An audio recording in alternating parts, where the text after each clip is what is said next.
I'm sure Odin's monument had been Edie's idea. My mom was always trying to move on, but for Edie, the past never went away. She could see it poking out of the water at low tide.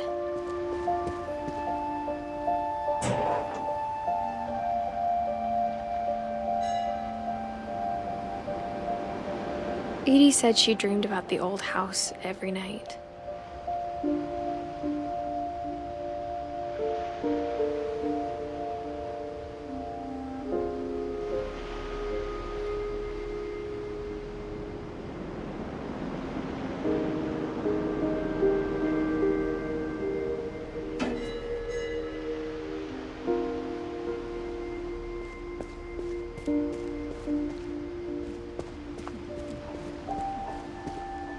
Edie's side was always easier for me to understand.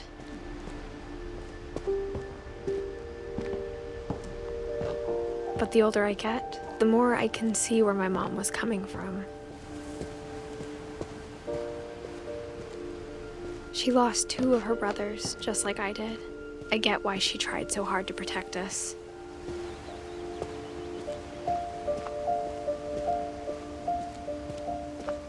There's so many things I wish I could ask my mom now. Part of me thinks this is what she wanted all along. For me to come back someday and find everything out for myself.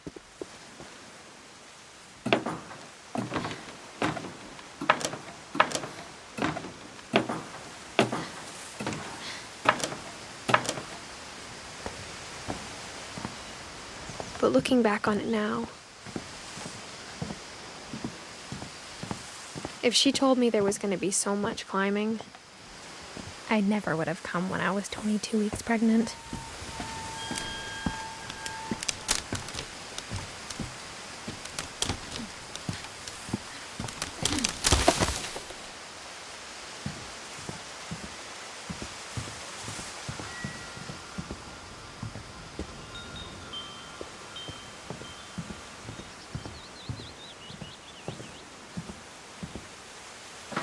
I never met Grandpa Sam, but I think he and my mom had a lot in common.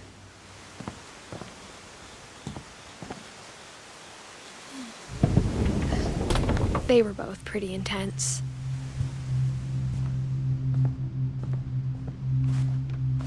Instead of hiding from death, Sam seemed to go out of his way to meet it.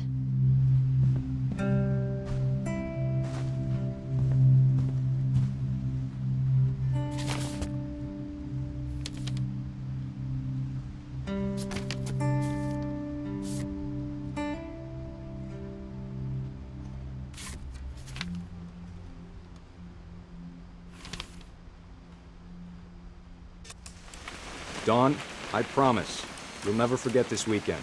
Yes, sir. These memories are gonna last a lifetime. Am I gonna have to shoot anything? It's a hunting trip, Dawn. Shooting is strongly encouraged. What?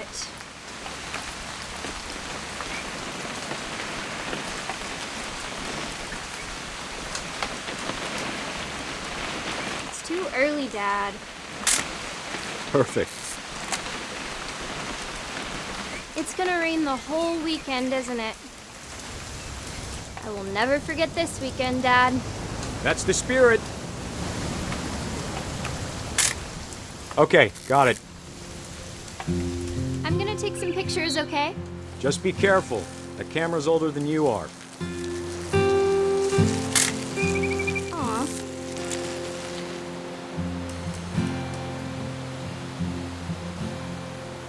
You're right, Dad. It's starting to clear up. Still freezing, though.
not have drunk all that coffee.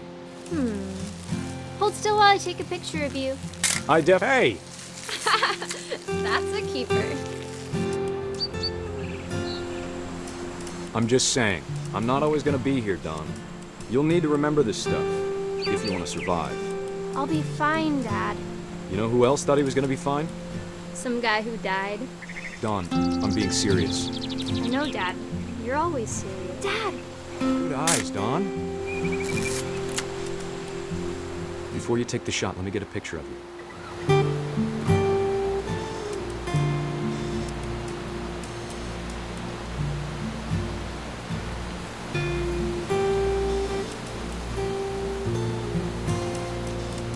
Dad, I...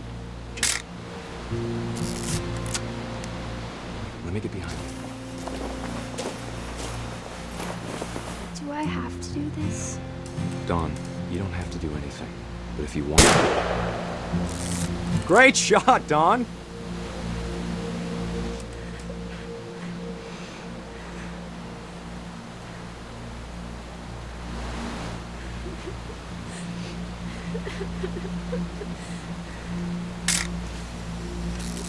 I'm proud of you, Don. Always remember that, okay?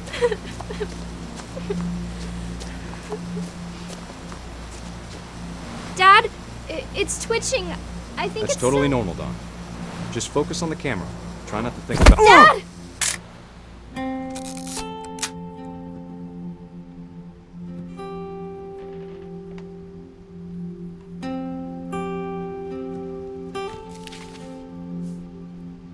Of all these stories, that's the one I wish most that my mom had told me.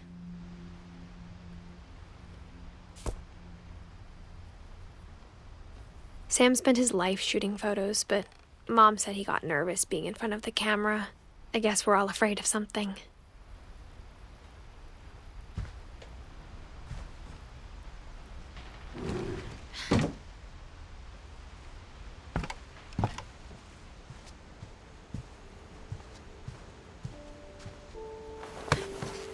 After Sam died, my mom and Edie got really close. They'd both lost a lot.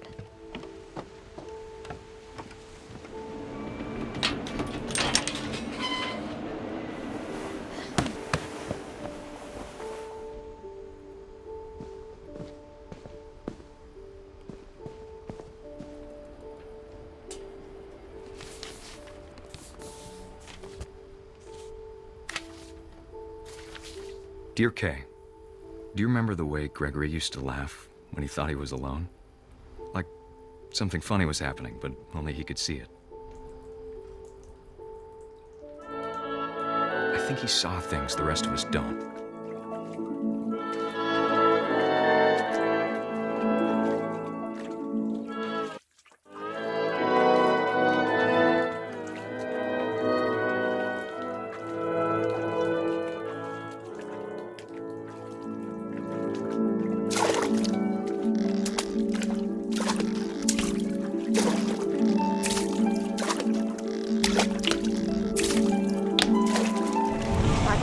Gregory, it's time to...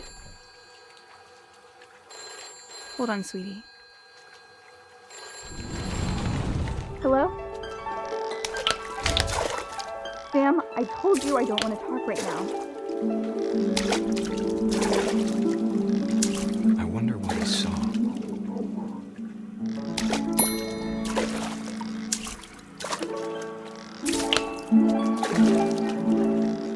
What his world was like.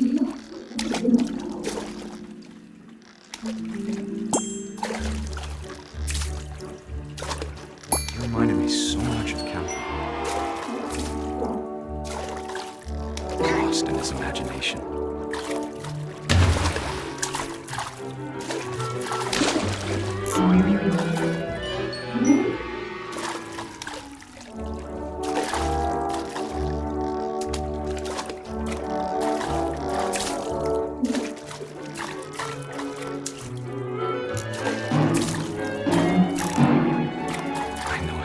Sounds.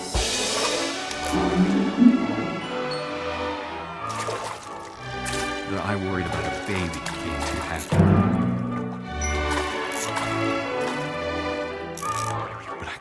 was slipping away. Sorry about that, Gregory. I know you did everything you could. Maybe if I hadn't called that night. I wish he could have told us. Ron, I don't want this. About the world he saw.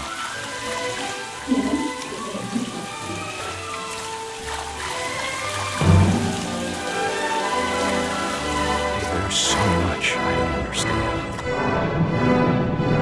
About Gregory. About everything.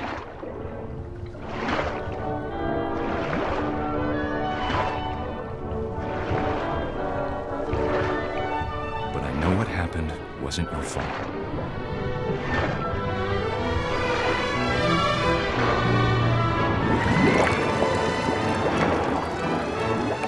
I'm sure he's happy. And he'd want you to be happy too. Good luck, Kay. Love, Sam.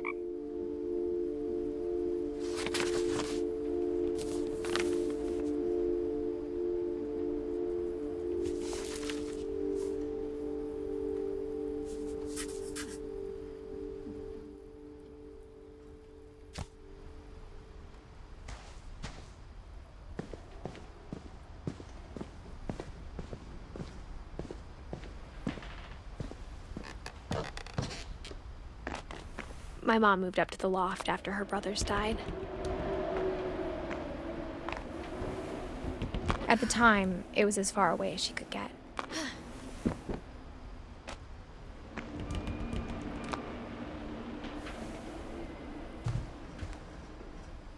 I can't imagine what it was like for her to lose 2 sons after she'd already lost 2 brothers.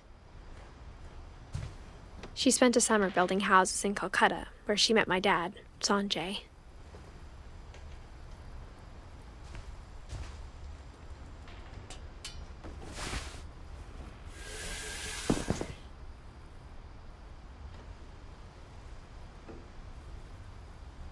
I can't imagine my mom ever writing poetry, and yet...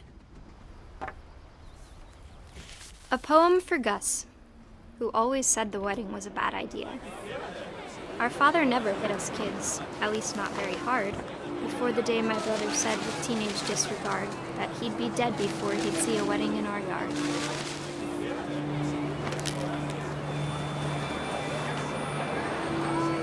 My father made him come, of course, but Gus stood far apart, just flew his kite and bottled up the storm inside his heart.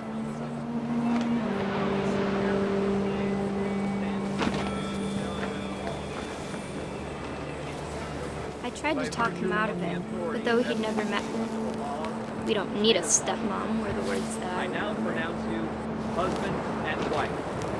You may kiss the bride.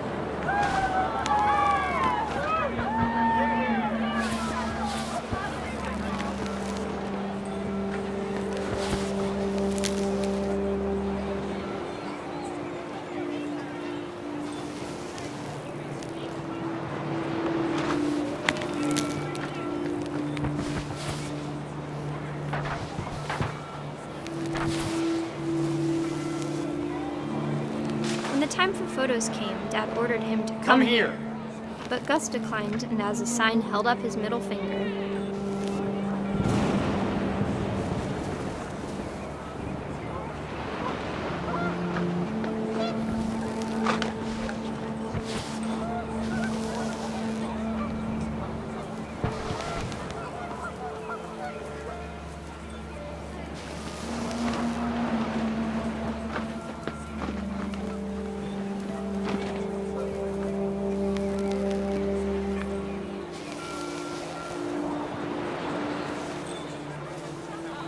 The wind picked up, and panicked geese appeared and quickly went.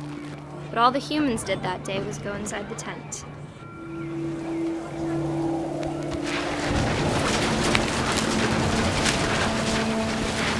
The rain came down in buckets then, but no one seemed afraid that nature might destroy the tent our dad had crudely made.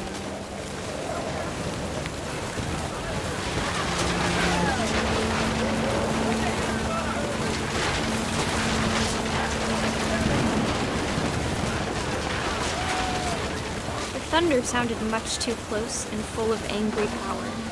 But all my father said to this was, "Make the music louder."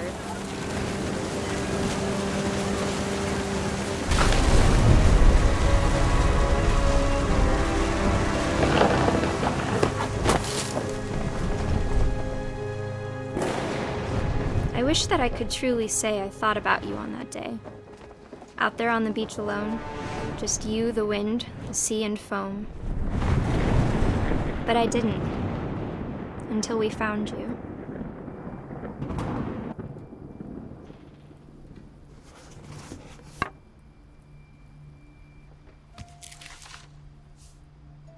She never talked about him, but Mom told me once if I was a boy, they were going to name me Gus.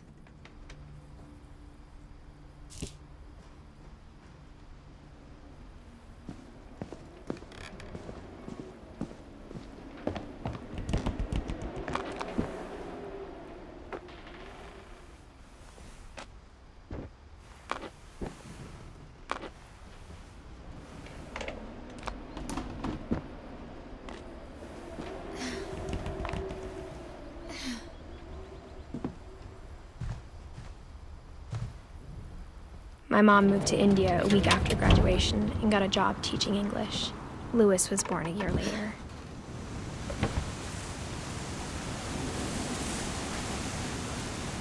When my dad died, I don't think Mom knew where else to go. I'm sure Edie was happy to have her back.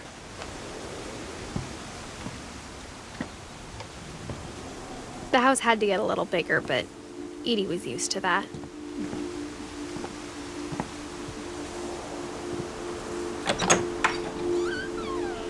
And for a while, things were good, almost normal. But it didn't last.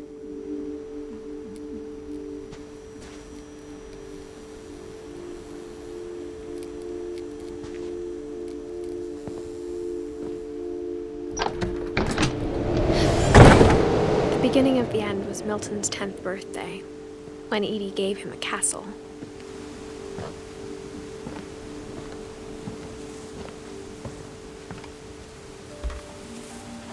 After Milton disappeared, the only thing he left behind was a room full of paintings.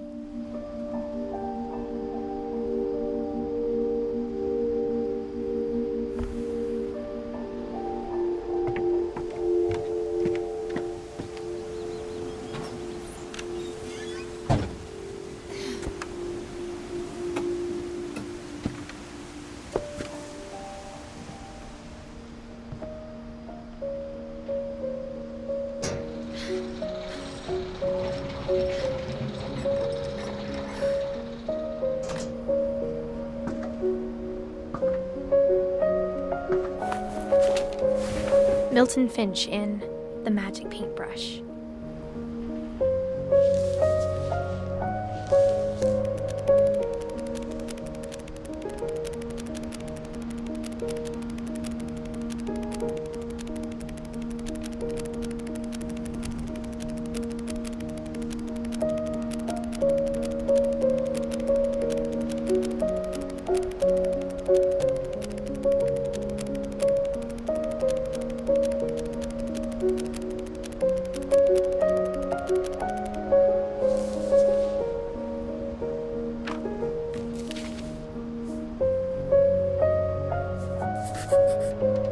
I was 4 when Milton disappeared.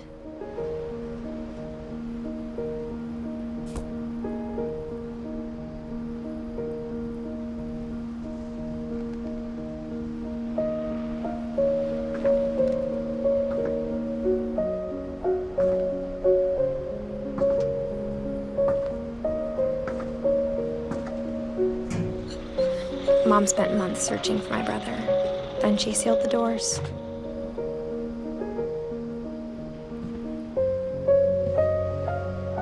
Whatever Milton had found in the house, Mom didn't want it getting out.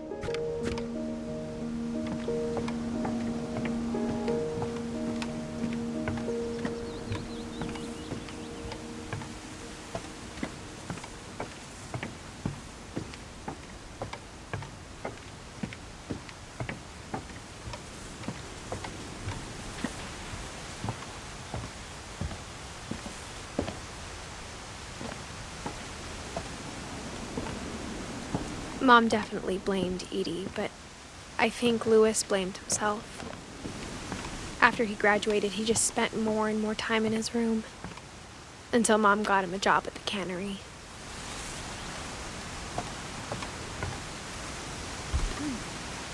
Everyone always told me to stay out of Louis's room, except Louis.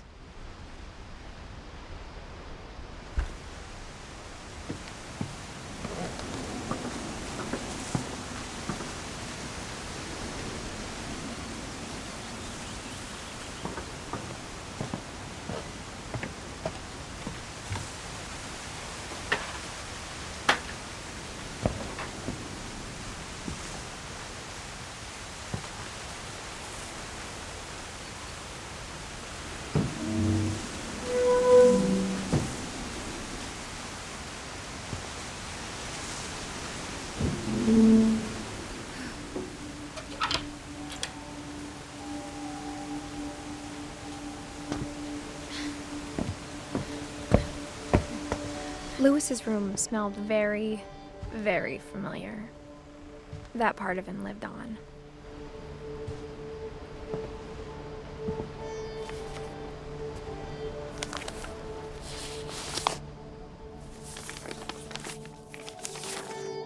Dear Mrs. Finch, as Louis's psychiatrist, I can understand your desire for an explanation. As I see it, the trouble began in January, shortly after we convinced your son to seek treatment for substance abuse. Newly sober, I believe Louis first noticed the monotony of his daily life.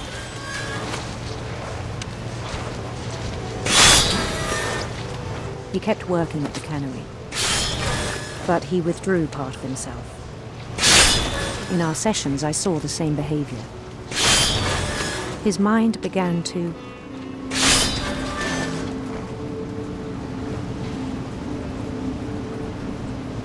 wander.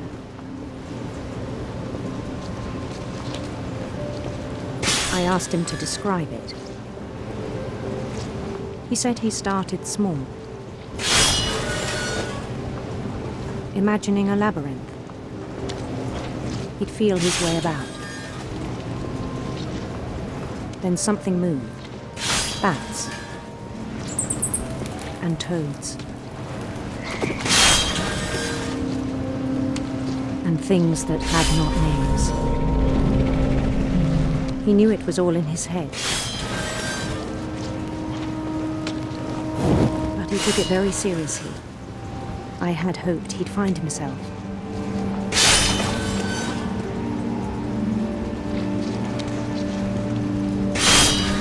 But he found something more.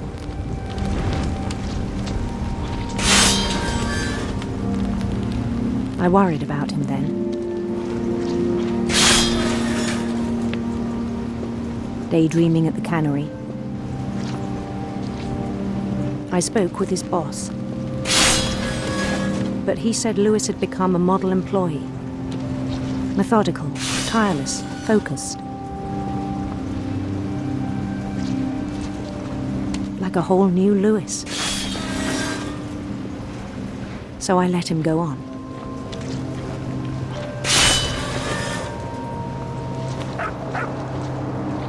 I even encouraged him.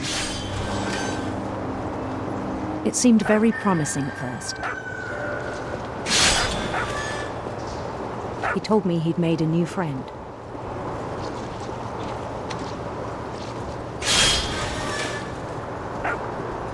On the edge of a city he named Louis Topia.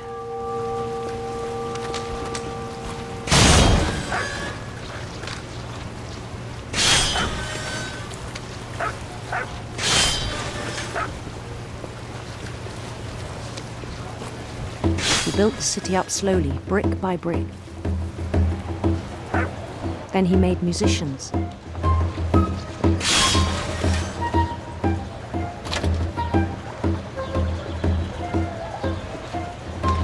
And songs for them to play. He talked about starting a band. And he was always humming something. Every day his imagination grew stronger.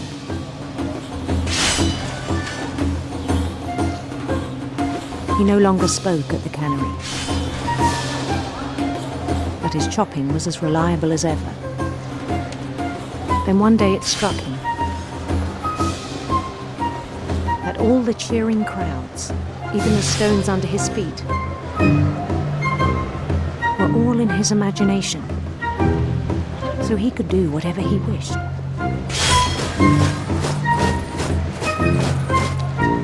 He held an election for mayor,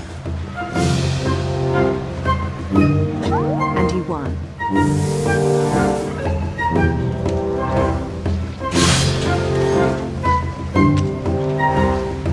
They begged him to stay, but his mind was already wandering. It became a game for him.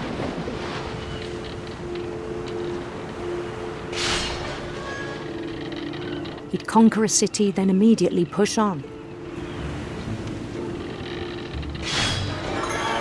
New Louisville.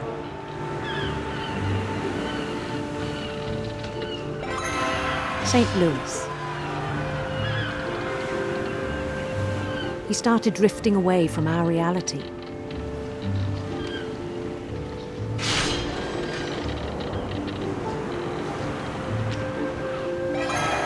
Minneapolis, until one day he forgot to go home from the cannery. Even as his mother pleaded with him, part of Louis kept sailing on.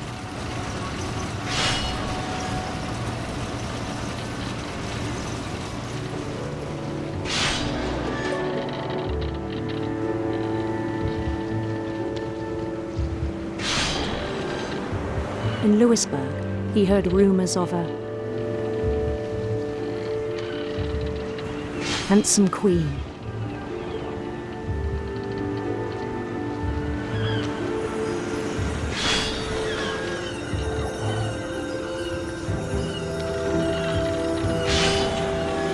The queen was on her own quest for radiant rainbows.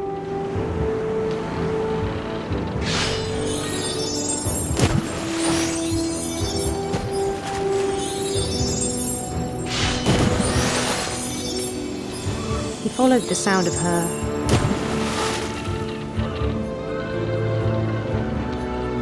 silver harp.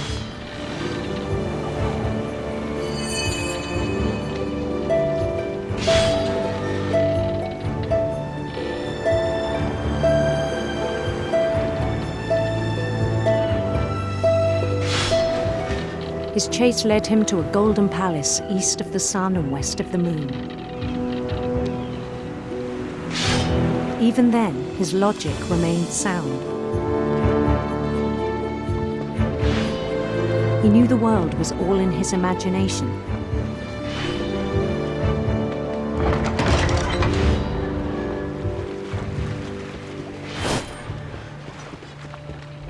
But he was so proud of having created it.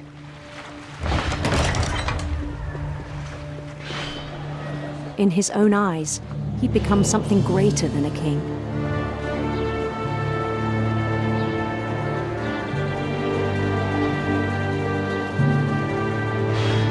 For someone who'd never known success in the real world, I think it was overwhelming. And then it struck him that the real Louis was not the one chopping salmon, but the one climbing the steps of a golden palace.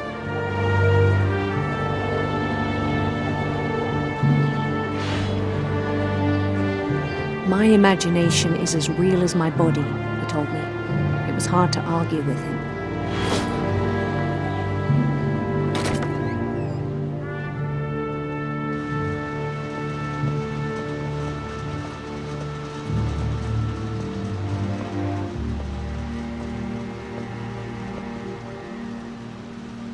He began to forget the world we know.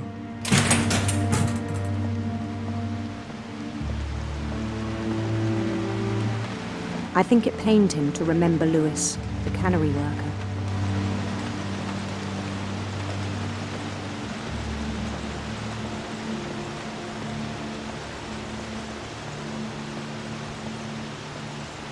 He began to despise the man with a royal contempt.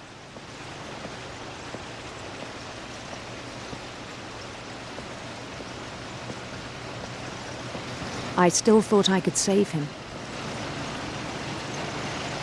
Even after he said he was being crowned king over all the lands of wonder. The palace would be packed with his companions.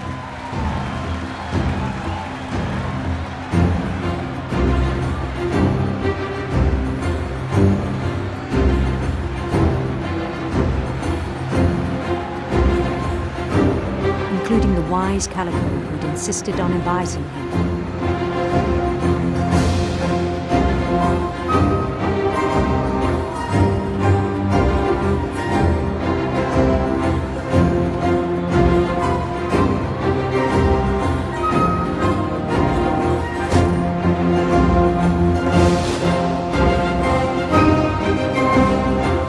His queen waited, holding his crown.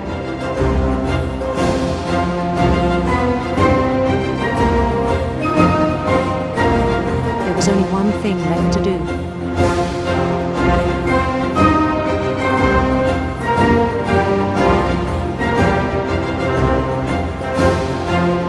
Bend down his head.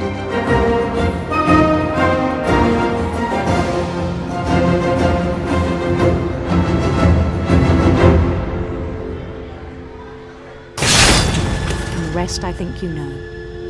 Mrs. Finch, your son was a kind man who will be missed by all of us who knew him.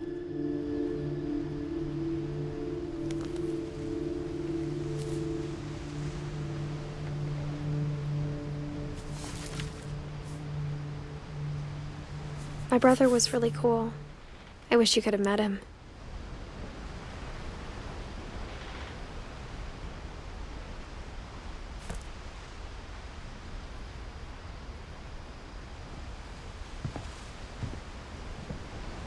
He was so proud of being Indian.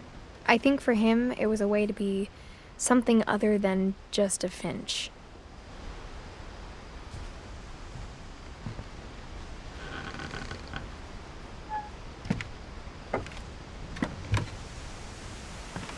On the way back from Lewis's funeral, my mom told me to start packing.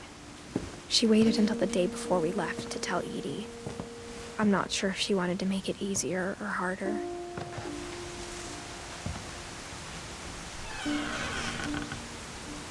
I wish we'd stayed. But I understand why we left.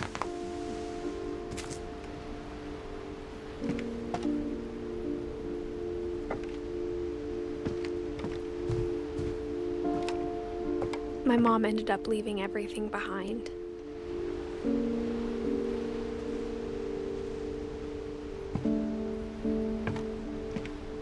What happened that night had been coming for a long time. Maybe it should have come sooner.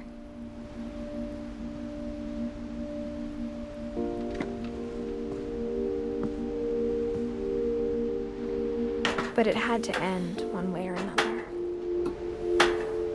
All that's left now is to tell you about that last night.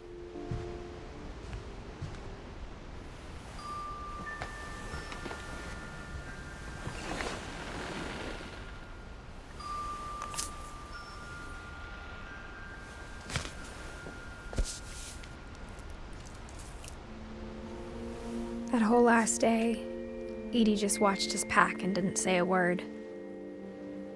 Until supper, when she raised her glass and said, "To our final night together, and all our final nights apart." Grandma, you know what I said about alcohol.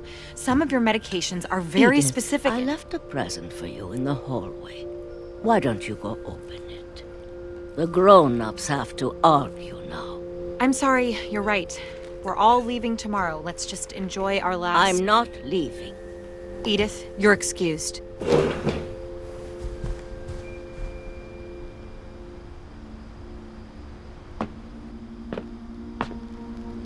the power had been shut off that morning, but Edie always had plenty of candles. When my mom sealed the library, I don't think she knew about the other entrance. Or that Edie had a key to it.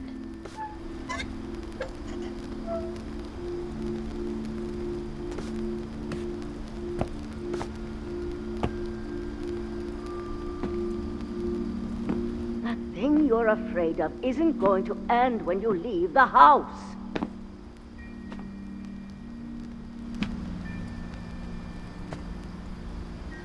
Edith has a right to know these stories. My children are dead because of your stories. I think it's best if Edith and I leave tonight. We'll have the nursing home send a van for you in the morning, okay? Dear Edith, there's so many stories I wish I could tell you, but there's only time for one. This is about what happened on the night you were born. That night, the tide went way, way out. It was the first and last time I ever saw the old house aground. There'd been an earthquake out in the middle of the ocean. They called it the lowest tide in 1,000 years. God, it smelled awful. You know, I've seen that house every day of my life.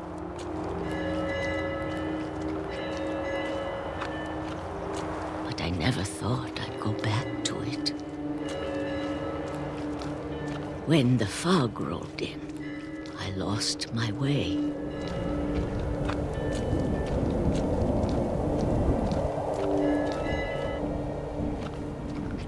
I got turned around.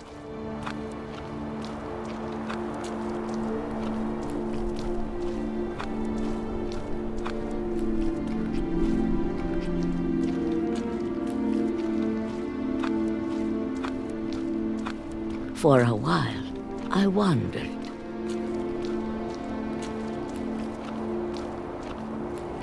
I started seeing things.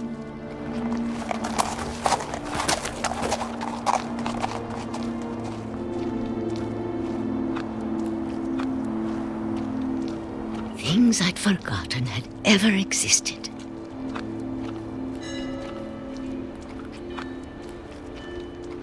But when I saw them, they felt like old friends. That night, a lot of things came back to me. Or maybe I came back to them.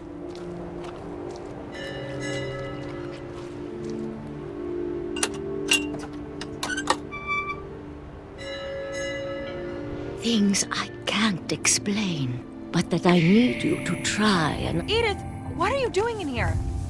It's mine. Edith! Mom, you're gonna rip it! Let go! I kicked and screamed, but Mom dragged me to the car.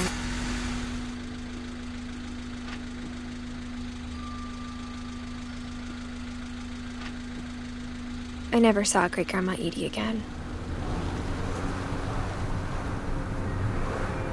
The next morning, the van came to pick her up, but she was already gone. After that, we moved around a lot.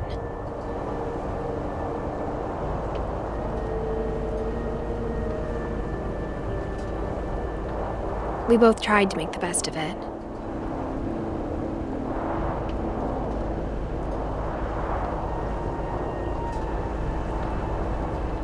A few years went by.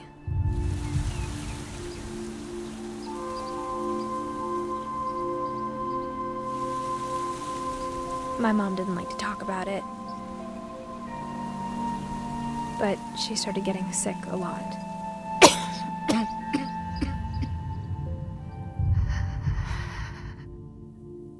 She got better for a while, and then she didn't. And then I was alone. The last Finch left alive.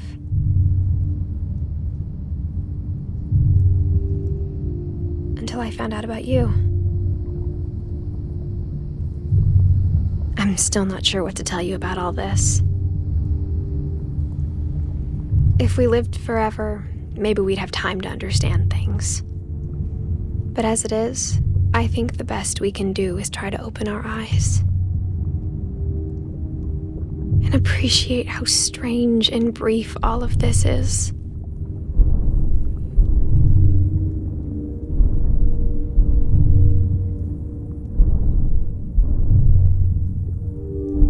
This journal was supposed to be for you, but now I hope you'll never see it.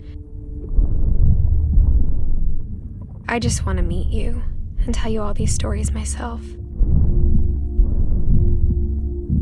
But I guess if you're reading this now, things didn't work out that way.